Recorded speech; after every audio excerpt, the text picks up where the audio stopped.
Different view now from Lisa Blume, a civil rights attorney who represents 11 of Epstein's accusers. Lisa, welcome back to the story. It's good to see you. Thank you. How do you respond to what you just heard from him? Well, every question you asked, his answer was to attack Democrats. There's not a single word about the Epstein victims. We know that there are hundreds of victims. I was very proud to represent 11 of them. And we want transparency. We want the files released. Donald Trump is trying everything he can think of to keep those files under wraps. Why? Because every time something is released, it makes him look terrible. I mean, today's release just shows the walls closing in on Donald Trump, showing how close that relationship was. So I know you spoke to some of those victims that you represent today. What are they telling you? Well, first of all, it's very upsetting when these documents get released piecemeal, drips and drabs. It just opens up the wounds all over again. We thought we were done when we got significant settlements against the Epstein estate and then against J.P. Morgan, who was found to have colluded with Epstein. But now there are these files and there are documents showing that Donald Trump himself was so close with Jeffrey Epstein and other high-profile people. They all need to be released at once.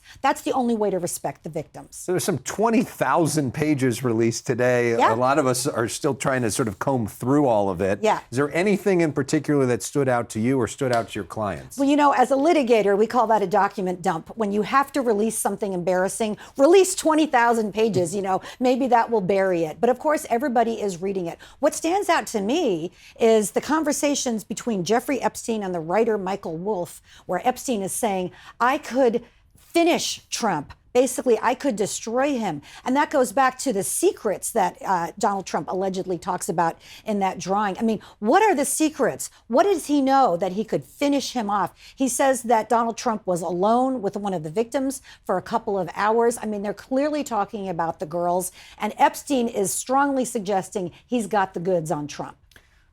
Yet, there has been no criminal charges against Trump for many years. As Randy Fine just mentioned, when the Democrats were in charge, when Joe Biden was running the government and had his attorney general in there were no charges against Trump on this front. Mm-hmm. Do you have any evidence of actual criminal wrongdoing from President Trump? I mean, he's such a choir boy, right? All we have are 28 women accusing Donald Trump of sexual misconduct, 4 of whom I represented. Donald Trump admitting in a recording that he went backstage at Miss Teen USA to watch the girls changing clothes, his vulgar language about grabbing women by the genitals, on and on and on. But on this case, a jury finding that he had sexually assaulted E. Jean Carroll. So in this case, no, because I don't have the files. They haven't all been released yet. So what do you want to see happen now? And do you feel like they are going to be released? Because it seems like there's a real split in the Republican Party, and there are some really strong conservative members who are not beloved by Democrats who are standing up to President Trump here. Yes, and thank you. Thank you to them on behalf of the victims. Thank you. It is very hard to stand up against your own party and your own leader, and we really appreciate that they're doing that. And so, in terms of the way that he's handling this, well, he certainly looks guilty, doesn't he? Right? I mean, why not just open up the files if he's innocent, if he hasn't done anything wrong? Why not just release everything? Just as a PR matter, it's generally good to get it all out at once, right? Suffer a couple of days of bad press and then move on. But Donald Trump is fighting so hard to keep this under wraps, and I think that speaks volumes. Lisa Blume, thank you so much for coming on and sharing your views. Always great to see you. Thank you.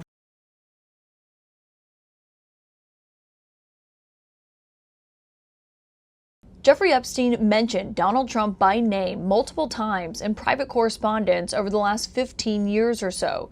These are newly released emails obtained by CNN that show Jeffrey Epstein bringing Donald Trump up in conversations with Ghislaine Maxwell and the author Michael Wolff. We got them after members of Congress got their hands on them after they subpoenaed Jeffrey Epstein's estate, which in turn handed over thousands of documents to Congress. Now, in these emails, there's one that is a few years after Jeffrey Epstein got that sweetheart deal down in Florida, where Trump is referenced specifically by the late sex trafficker. Jeffrey Epstein writes in this email to Ghislaine Maxwell in April 2011 and says, "I want you to realize that dog that hasn't barked is Trump. Redacted spent hours at my house with him. He has never once been mentioned. Police chief, etc. I'm 75% there."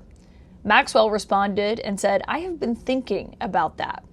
Now, the name of this person was redacted by Democrats on the House Oversight Committee because they say she is a victim of Jeffrey Epstein's.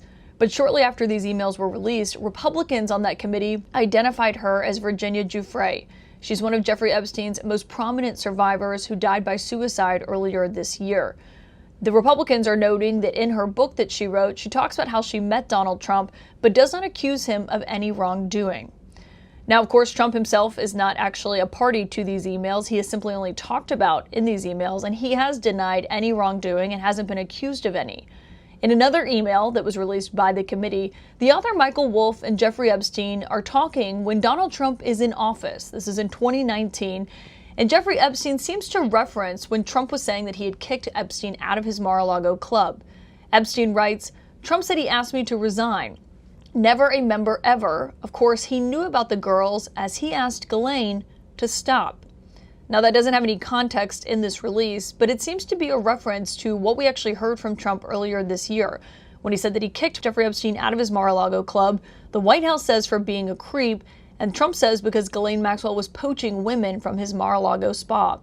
Now, all of this comes as in Washington here, a new House Democrat is set to be sworn in on Wednesday, which would make her the 218th vote on that discharge petition to release the files the Justice Department has in relation to Jeffrey Epstein.